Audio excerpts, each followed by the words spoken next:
Welcome, all my fellow Redskin brethren and sister.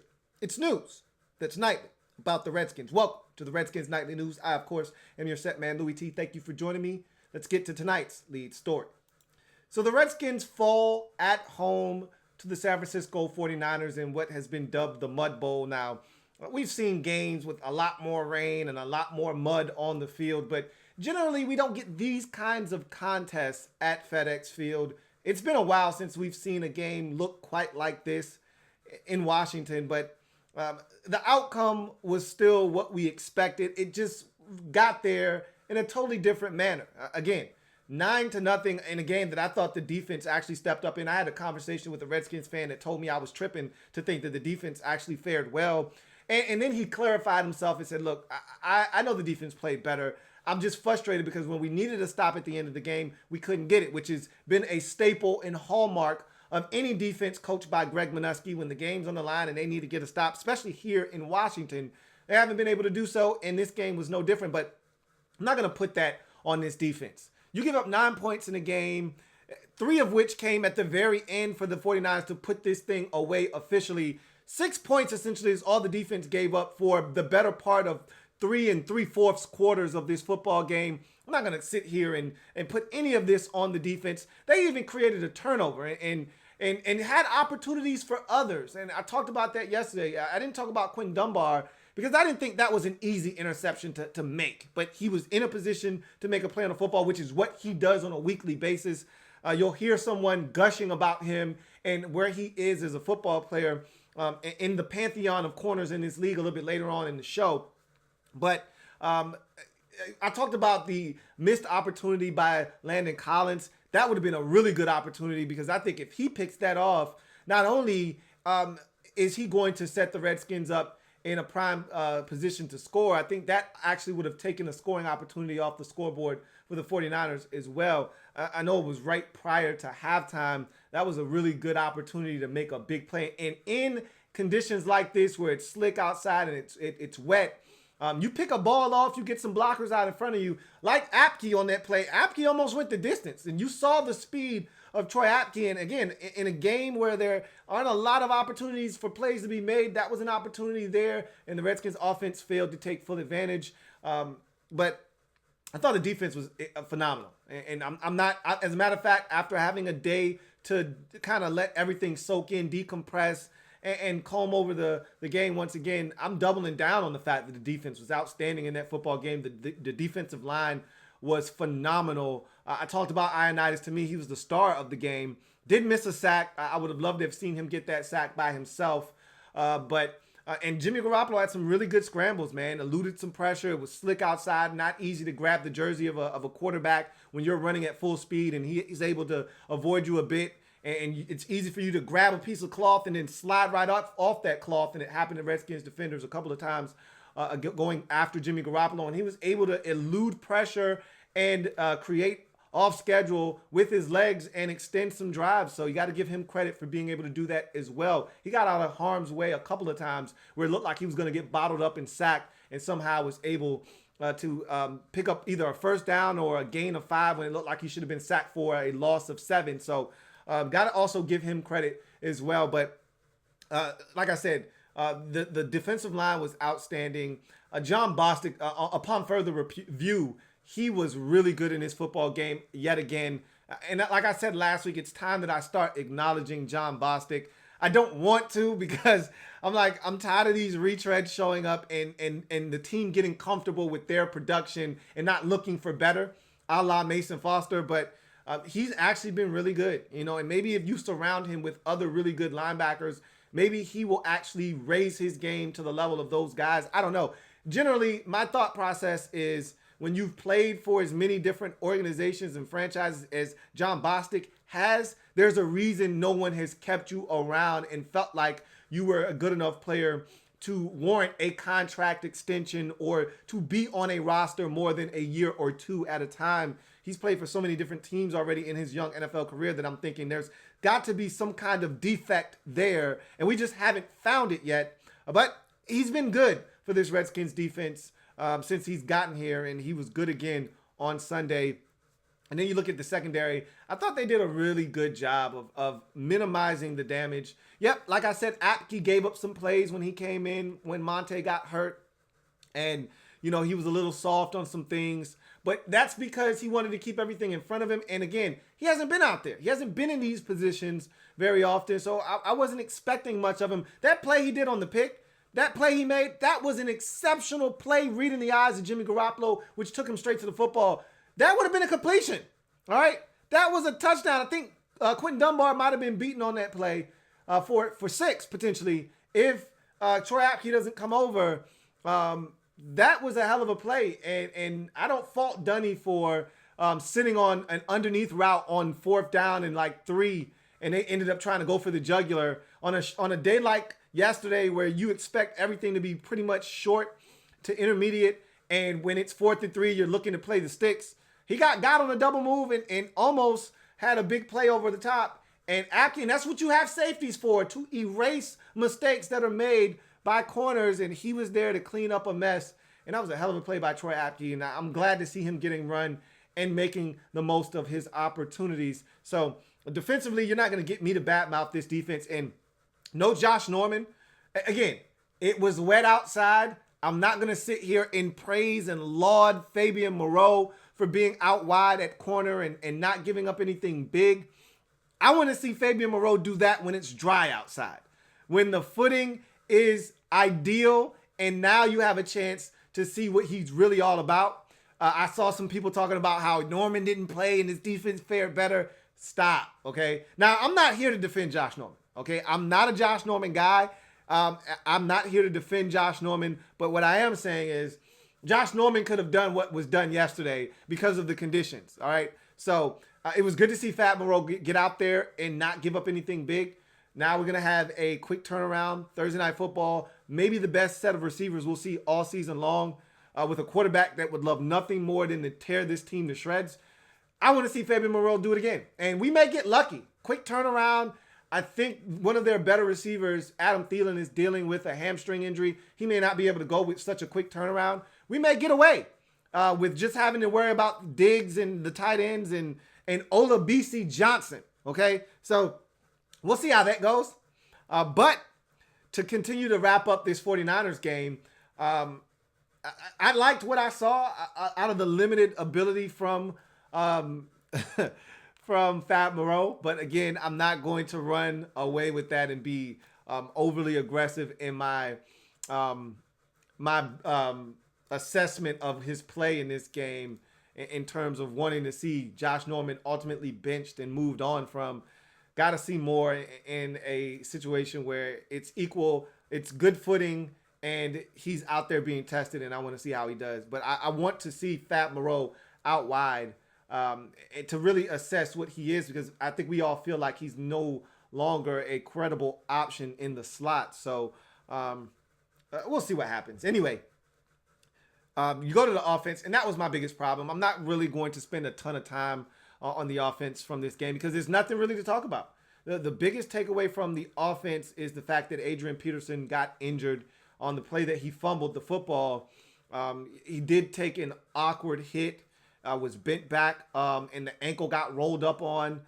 He's having an MRI done today. We'll find out more about the extent of his injury. Will he miss time or not? He was able to finish the football game. But again, and it's funny, remember we talked about how the Redskins had 2 backs active and were they going to make another back active? They ultimately did make another back active for Sunday's game. And in doing so, they had to cut Cam Sims and remove him from the practice squad. Cam Sims has since been signed back to the practice squad. But I talked about how Adrian Peterson never gets hurt, but you just never want to put yourself in that position. Well, he got hurt in this game. He was able to finish the football game, but he's getting an MRI on his ankle to see the severity of that situation. But on the play he fumbled, I think part of the reason he fumbled the ball was because of the injury to his ankle. I think he was in some serious pain and forgot that, oh yeah, I'm carrying the rock. I should probably hold on to that. I'm not in any position to tell a guy to hold on to the ball when his leg is being bent in the wrong direction like a pretzel, okay? I've seen many a guys tear an ACL or get yanked back in the wrong direction and say to hell with the football, drop that shit right where they are and worry about their injury. And I'm not here to tell anybody not to do that. And I think that's somewhat what happened to Adrian Peterson on that particular play in which he fumbled. But that's no here nor there. The bottom line is the offense was putrid on Sunday. The play calling was just as bad as the execution by the players. And I'm not going to put it on the players as much as I am the coaching staff. They just simply didn't put their players in the best positions to succeed in inclement weather. I didn't like the fact that Case Keenum only had 12 passing attempts. I watched the Giants and the Arizona Cardinals play in similar conditions in New Jersey, and both of those quarterbacks threw the football well over 20 times. I think Daniel Jones might have thrown it over 30 times in that ball game. I'm just not a fan of just babysitting Case Keenum as if he's a rookie. Speaking of rookies, for the third week in a row, and I'm not going to continue to say the same things over and over again. I'm just going to say it one time. You're telling me Dwayne Haskins couldn't have done that? Now, I'm just going to move on. It's a quick turnaround in Minnesota. The offense was just horrid. I thought the play calling was bad. I talked about how yesterday not enough attempts for your best player on the field in Terry McLaurin. Too many bad situations they put Steven Sims in. I just didn't like those play calls. I thought they were way too conservative. This offense looked preseason game number 2 like. Just extremely vanilla. Nothing, no wrinkles. Nothing that you felt like the defense had to prepare themselves or be on their heels for. We ran one screen that was really effective. Never came back to that screen in particular. We did try another screen to McLaurin. It was a bad throw by Case Keenum. The offensive line protected poorly throughout the course of the game. I watched the Sunday night game, Eagles-Cowboys, and I saw a lot of things that we just fail to do on a weekly basis. I watched every game from week 7, and I saw a plethora of quarterback sneaks, and I still wonder why we can't execute a quarterback sneak. And a lot of you said in the comment section of the R3 because Case Keenum fumbled. Well, yeah, I understand that. But you can't stop running a quarterback sneak. Just tell his ass, hey guy, don't jump over the top unless we're at the goal line, okay? If you're looking to convert a quarterback sneak, how about you just find a nice hole to nestle up under and go forward, okay? That's what the good ones do. So anyway, we failed on a 4th down. Lost about 1.5 yards. The 49ers got penetration on that play. We missed a field goal, but the footing was terrible. I hate to make excuses, but their kicker missed as well. It was just a tough day to kick. It was windy. It was wet. It was tough, but bottom line is we didn't give ourselves a chance. We turned it over in a crucial situation. We missed a field goal. We refused to put the ball in the air down the field. We didn't put our quarterback nor our offensive line or our skill players in the best position to succeed. It was a poorly planned game by Bill Callahan and his staff. And I even heard some people putting this in the lap of KOC. I don't think this is a Kevin O'Connell type of game plan. Like Kevin O'Connell isn't saying, I want to run it on 1st down. I want to run it on 2nd down. I want to run it on 3rd down. I want to run it on 4th down. I want to run it on 1st down. I want to run it on 2nd down. Like literally the first drive of the game, I think the first 8 or 9 snaps were all runs. You think Kevin O'Connell, and I get it, it's wet, it's nasty. You think Kevin O'Connell wants to call 8 or 9 consecutive run plays? And on 3rd and 5, run a gadget play to Steven Sims on a pass where he gets a shovel pass as the second guy out? No, that's not what Kevin O'Connell wants to be about. Remember, he's a disciple of Kyle Shanahan. He's a disciple of Sean McVay. He's a guy that wants to use play action fake. He's a guy that wants to use the screen game. He's a guy that wants to drive the football down the field, but he wants to do it in a way that it's set up by the run game. And so what you saw yesterday, I think, was a true reflection of Bill Callahan and less of Kevin O'Connell. I could be wrong. All right, I don't have 100% guarantee that wasn't Kevin O'Connell calling those plays, but I refuse to believe. I refuse to believe that was KOC's doing. I think that was Bill Callahan's influence there. I can't confirm nor deny that Kevin O'Connell had his hand firmly implanted in that game plan and the play calling throughout the day. I like to think that that was a major Bill Callahan influence. Way too heavy on the run game. Not enough opportunities to throw it. Not enough screen game. Not enough opportunities to McLaurin and some of your speed guys. I just thought it was a poorly planned game plan from the jump. One that set this team up for failure. And they continuously put the defense on the field time after time after time. And at some point, you had to know the dam was eventually going to break. And even when it did, it never really fully broke. The Redskins only gave up 3 field goals in this game. All right, so I feel like the Redskins gave it a run, especially defensively, man. They gave it a run in this football game, and I just thought that they didn't get any help from the offense, and unfortunately, it resulted in a 9-0 loss to the San Francisco 49ers. But we move on. As I said already, it's a quick turnaround. We don't have a lot of time to lament about the San Francisco 49ers loss. It was a sloppy game. I will say this before we move totally on, that remember I talked about yesterday on the R3 how this was a game that was moving at warped speed, especially in the first half. And I thought that this game had a chance to be over by 3 o'clock, which would have set an NFL record for the fastest game in NFL history. Well, the Redskins weren't that far off. I knew I wasn't tripping. And that game finished at right around like 3:40, 3:35, somewhere in that general vicinity. I mean, I literally almost watched the entire fourth quarter of Cardinals-Giants because that's how early we finished. There were a lot of games that were still with double-digit minutes left in the fourth quarter when the Redskins game came to completion. And so that got me to thinking, how fast was this game actually? And it was 7 minutes off of the NFL record set, which was 2 minutes and 29 minutes. That was set like back in 1996 by the Indianapolis Colts and the Jacksonville Jaguars, I believe, set an NFL record for the shortest game in NFL history at 2 minutes and 29 minutes, 2 hours and 29 minutes. The Redskins game was 2 hours, 36 minutes. So it was tied for 7th fastest game in NFL history. And you could tell, I mean, the game was flying. Not a lot of incompletions, not a lot of passing attempts in general, especially when the Redskins only threw 12 passes themselves. Not a lot of penalties. It was 6 penalties in the game for, I think it was 67 yards or something like that. So not a lot of penalties to slow the game down. Not a lot of incompletions. It was a very fast-moving game.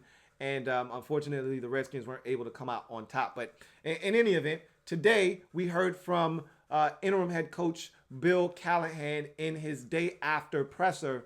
And he essentially, praised the guys on defense, especially the defensive line. He talked about how all 3 of the interior defensive linemen, Ioannidis, Payne, and Allen, led the teams in tackles, which is very rare. You rarely see your defensive linemen leading your team in tackles. They generally don't get that many opportunities. But in a game like this, where the run was such an integral part of both teams' game plan and strategy, they did, and that goes to show you how good of a job they did. That the running back wasn't getting past the first wave of defenders very often. The defensive line made their presence felt, and they led the team in tackles. So that was a big performance by the defensive line, and the numbers bear that out. A lot of times you can't tell how good your defensive line plays by just looking at the stat sheet. You actually have to watch the game.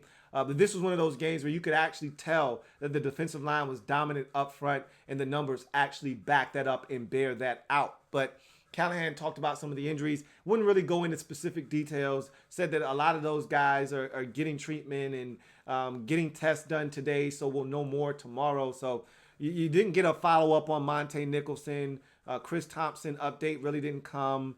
You didn't get anything on Norman, nor did you get anything on Adrian Peterson other than, hey, we're evaluating these guys and we'll know more tomorrow. So not much on the injury front to report right now. But again, they're going to have to come to some kind of determination on these guys because this isn't your standard week that we're going to be embarking upon. And so a guy like Monte Nicholson, for instance, who was walking around the Redskins facility in a walking boot today, which I'm starting to believe that walking boots don't mean as much. We see Case Keenum walk around in a walking boot just about every week and miss the first day of practice, only to practice full go Thursday and Friday. So walking boots are just precautionary measures. I think that the doctors and the team wants to take pressure off of that, whatever foot it is. In the case of Monte Nicholson, it did not look good when he came out of the game. He looked to be in obvious pain. So that could be a serious injury. I don't expect him to play, and I don't even know what the injury is right now. I just know that would have been something that would have probably taken all week long to get over, and he would have probably had to been like a game time decision, one of those guys that's questionable, maybe doubtful. Now that you're playing on Thursday, he's probably going to be ruled out relatively quickly. I don't anticipate Chris Thompson being back this week. I told you that that's an injury that usually lingers for at least 3 or 4 weeks. Devontae Adams, the star Packers wide receiver, had turf toe on that Thursday night game versus the Eagles, which was in week number 4, I believe. He hasn't played a game since. And we're going into week 8. So that just, and again, they're varying degrees to turf toe. So, he could have a third degree sprain of his toe, whereas Chris Thompson could only have a level 1 or a grade 1 sprain to his toe. Either way, it's no joke. And it's hard to function when you need your toe as much as you do when you're a running back or a wide receiver. You're cutting off and planting off of that big toe. It's hard to go, and I don't anticipate Chris Thompson being available again this week.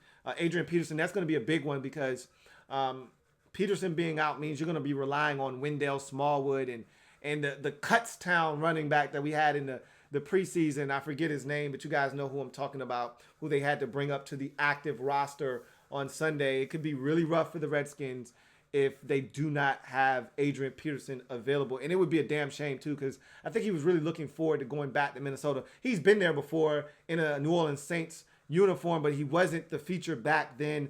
Here was an opportunity for him to be the feature back going to Minnesota to try to put up some big numbers against his former team. He probably was looking forward to this. He may not really get this opportunity if he is, in fact, banged up. We'll see what happens with the MRI. And being that it's a short week, he may be in jeopardy of missing this football game. But that's nor here nor there. Bottom line for me is the fact that when you look at Callahan's presser, he talked about Darius Geis and how he's coming along and they feel good about Geis and they think he'll be ready to go. And Geis isn't eligible to come back until after the bye week because he was put on IR. So he'll be back, and Geis has said on Twitter that he'll be back after the bye week. I don't generally believe players when they tell us, injury reports and tell us when they'll be ready to go. Geis is the same guy that told us he was just fine. And then hours later, we found out he had torn his ACL.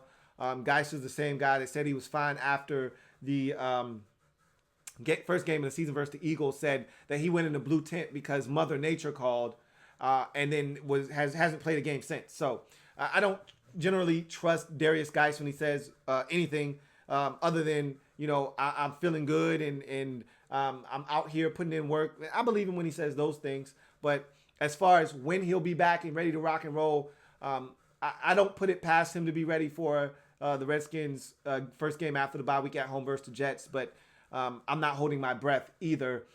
And listening to Callahan, he's already announced Case Keenum the starter for Thursday night's game, which I fully expected. I told you guys that yesterday. But they also asked him about Alex Smith, and his comments were very interesting. Not that they're going to have any impact or bearing on this year's season, but next year, I'm telling you, man, this organization is dumb enough to put Alex Smith in. And I'll tell you this much. If Dwayne Haskins doesn't play this year, if Haskins somehow doesn't get in the lineup in 2019, I would not be shocked if Alex Smith ends up starting the season next year as your starting quarterback of the Washington Redskins to start the 2020 season. I'm telling you right now, Callahan said at his presser that he's been so impressed with Alex Smith. He has never seen a guy do as much as Smith has done in rehab to try to get back. He was gushing over Alex Smith's progress to this point. He's still got a ways to go, but the fact that he's come from where he's come from, remember, this was a guy that had that contraption on his knee that didn't seem like he was going to walk, that has had multiple surgeries. I think I've heard the number as high as 11 surgeries on that knee, in terms of infections and things of that nature, just to get back to where he is now. It's a miracle. And I'm telling you, this organization is dumb enough to stunt the growth even further of their quarterback by putting Alex Smith out there next year. So if Haskins doesn't get in this year and kill it, let's say he gets in for the final 4 games of the season and he struggles, I would not be shocked if he gets relegated back to the bench. And again, the Redskins organization is dumb enough to absolutely destroy this kid. I'm telling you, they want to get it every single cent out of Alex Smith they can, and I could see them putting him back on the football field. And Bruce Allen telling Daniel Snyder how close we were when Alex Smith was healthy and that we were 6-3 and we were leading the division. And if we give Alex a shot, we could do some damage. I could see those two buffoons coming to that conclusion and deciding that Alex Smith is the best option starting the 2020 season.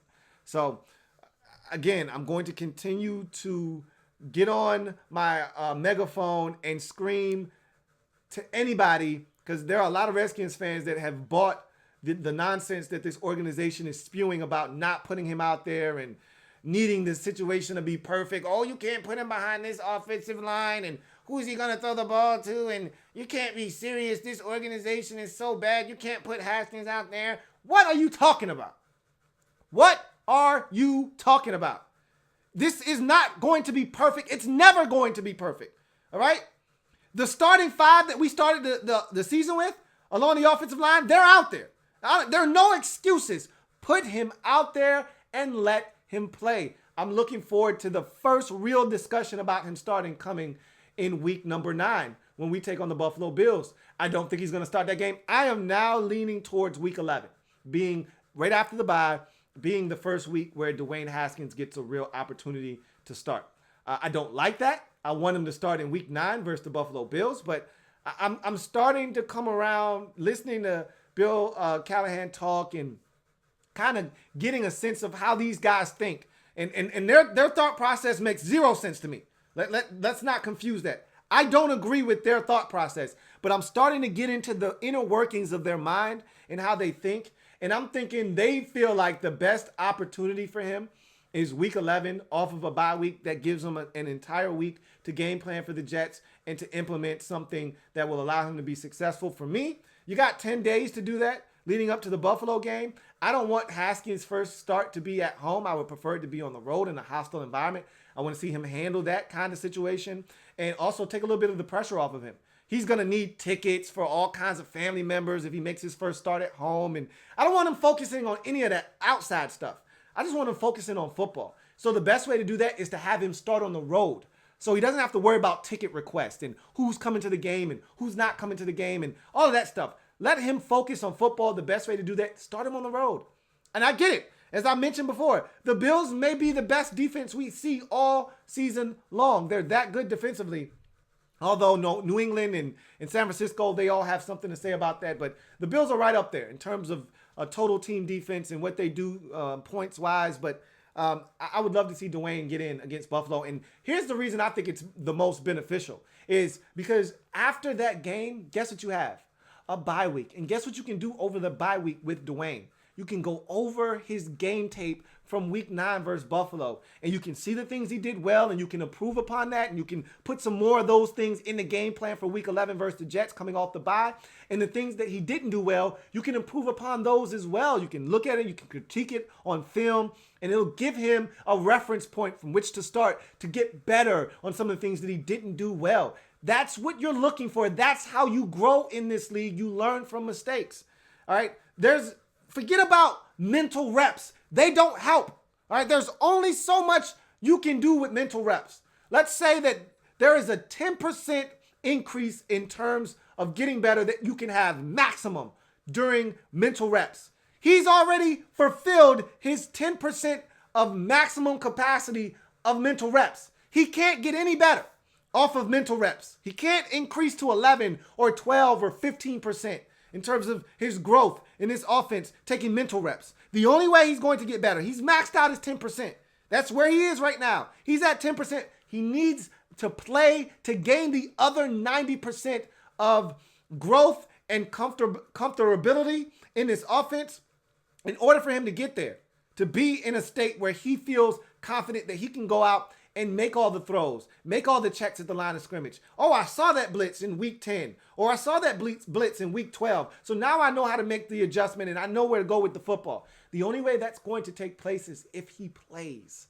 So I would like to see that take place in week 9 versus Buffalo. And then you'll have a full week to go over the film and start preparing for the Jets. Go over the week 9 Buffalo tape, what he did well, what he didn't do well. Start to put together a game plan and make him even more comfortable. So now that when he comes home in week 11, it's not his first start. He's not a deer in the headlights. So when those ticket requests come for everyone, all the family members that want to come and see him play and all that stuff, he will already have known how it feels to prepare as the starter because he's already done it in week 9 versus the Buffalo Bills. So it's not as much on his plate.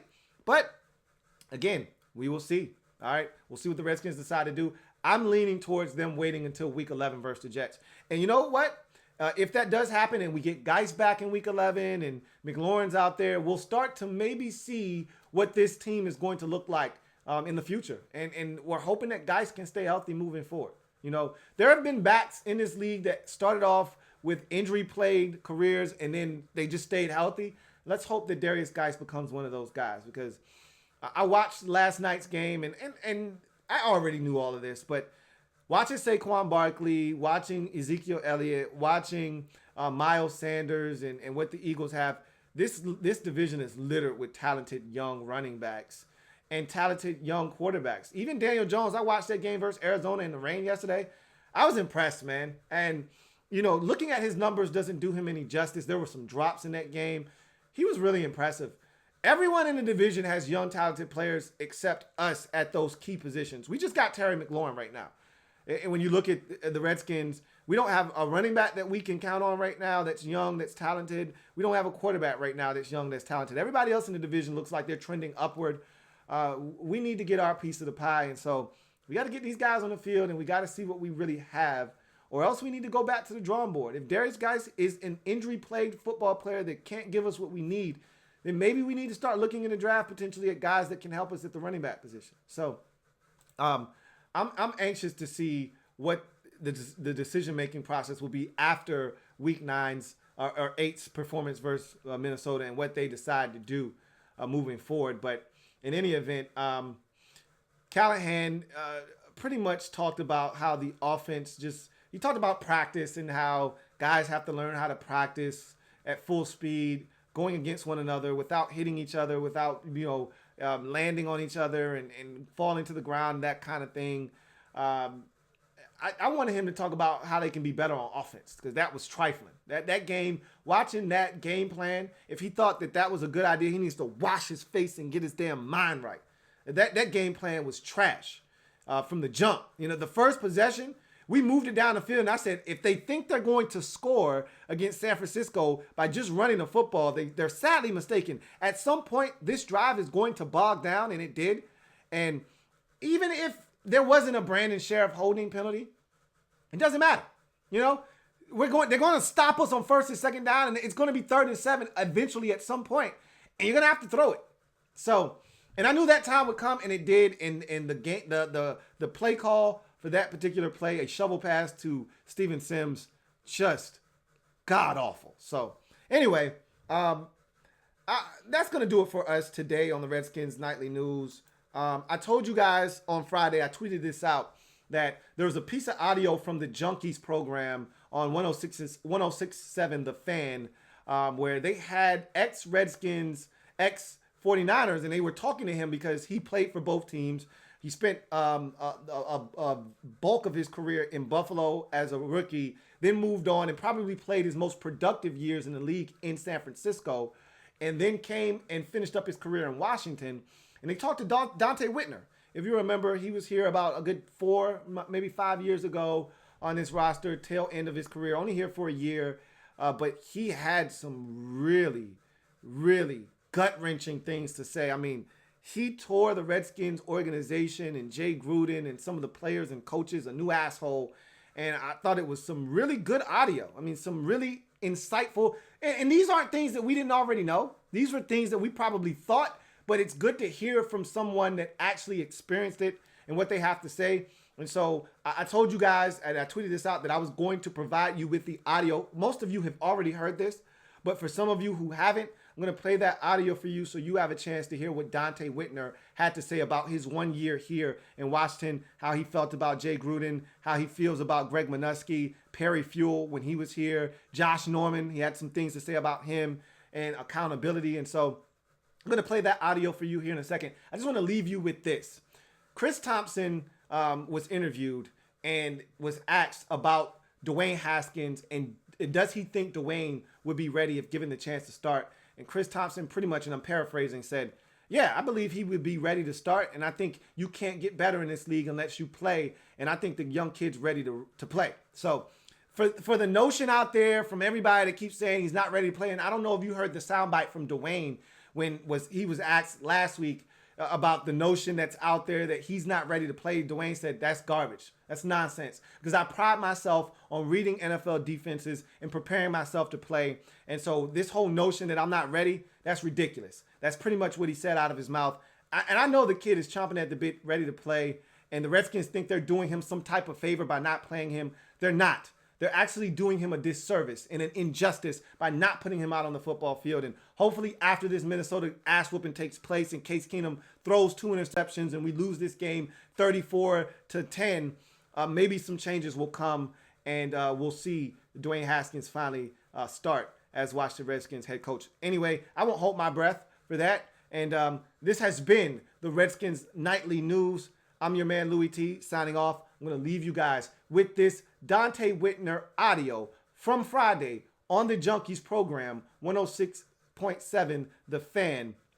There were some really damaging things said here. You guys, take a listen. I'll see you guys tomorrow. Played your last season here with the Redskins. It's kind of stunning to us, and it's been a slow burn, but the franchise has bottomed out to where it is right now. Maybe you could touch on that. Your sort of your year here with the Redskins, and can you believe where they are as a franchise at this point?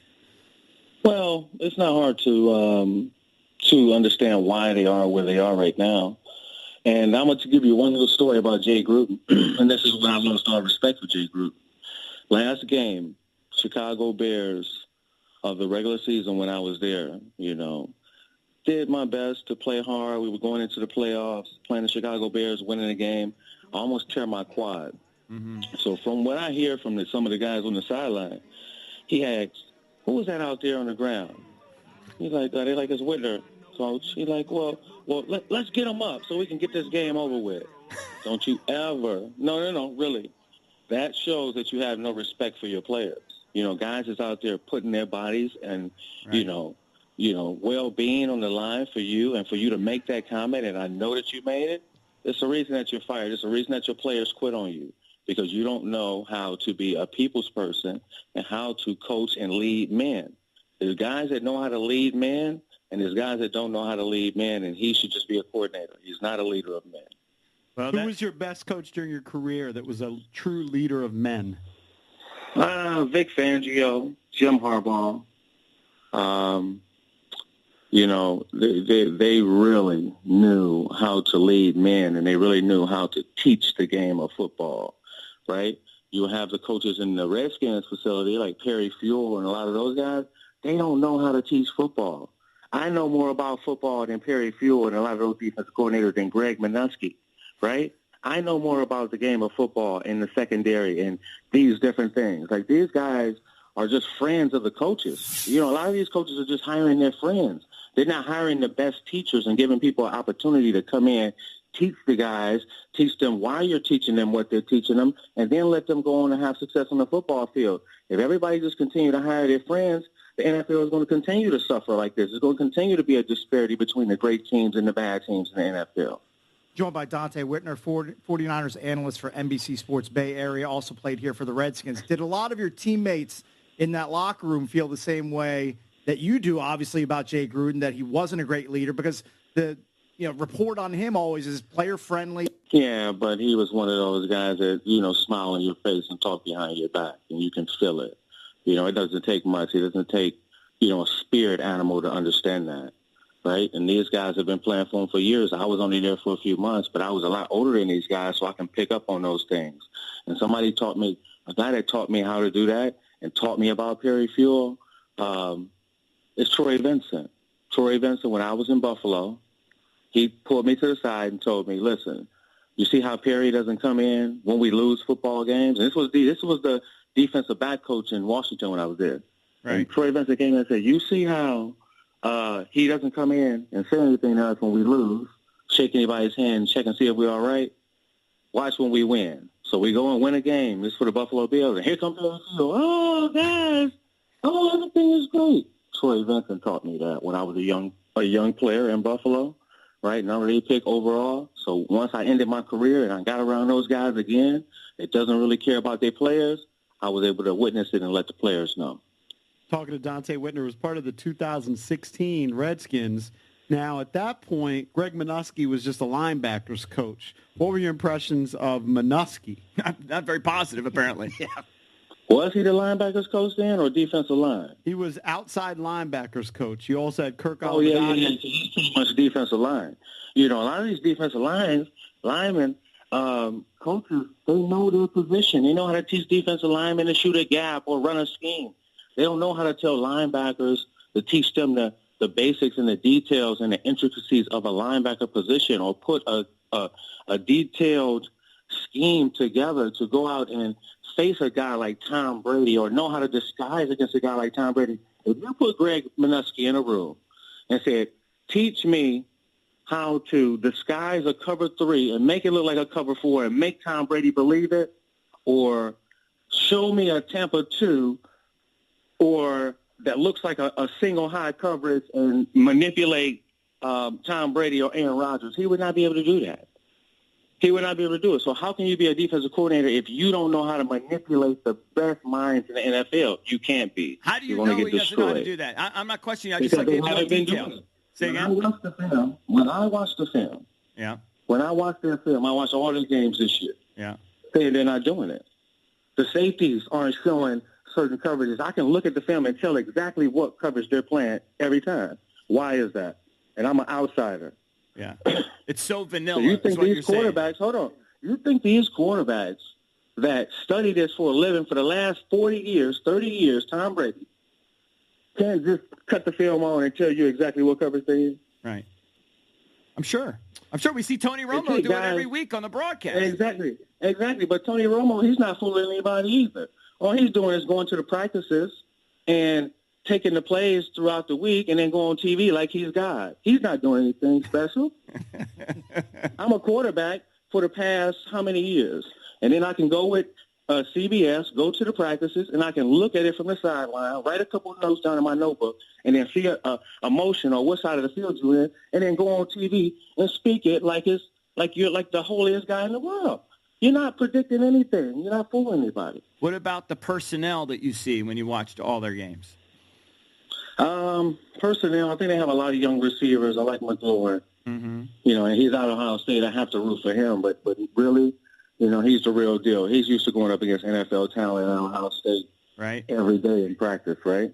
So that's why he's NFL ready. You know, nobody sugarcoated it. Nobody babied him. He had to go out there and actually work against those guys every day. And that's why when you get in the NFL, guys aren't on their P's and Q's like they are at Ohio State. They're easy to beat. You know, this league is going to be easy for him. Anybody Because else? he's seen it at the highest level. Anybody else jump out at you as decent, or somebody to watch out for, or is that about it? I love 23. Quentin Dunbar. Quentin Dunbar. Yeah. You know, he's the best corner on this league. He's the best defensive player on their team. Yeah. Bar none. I've seen him come up as a young guy, saw flashes, but consistently now you can't get open on him. He should be regarded as one of the top cornerbacks in the National Football League. And that's no lie. As far as Josh Norman, Josh Norman was never accountable. He always used to cry to the defensive backs coach, oh, P, talking about Perry Fuel. You know, and Perry Fuel let him get away with a lot of things. Yeah. Perry Fuel didn't hold everybody to the accountability level. He would get on young guys and talk bad to young guys, but when it came to guys that he knew was making a lot of money for the team, they could do whatever they want, and he would still go out there and take up for them. And that's where accountability issues come in, right? Everybody has to be accountable. We don't care if you're getting paid $80 million, and we don't care if you're getting paid $250,000. Everybody should be accountable on this football team. There was a time we were in quarters, against the Carolina Panthers, and one of my high school teammates, Ted Ginn, was over there, right? And we playing quarters, which means I have number 2 vertical all the way to the goal line. Josh, you have number 1 vertical all the way to the goal line. If my number 2 doesn't go vertical and stops, I can help you. But don't depend on the help, Josh. It's what every coach tells you in the National Football League. So the number one route you get in that coverage is a post. They'll sit somebody down and get a post. Okay, I'm trying to get under it, Josh. Josh, this is your man. Josh looked at me like it's my fault. Oh, he does. Josh, you are a front runner. Don't do this for TV. You can go back and get it on the game. And I can tell you the exact coverage. Don't do this for TV, Josh. This is your man. That's an accountability issue.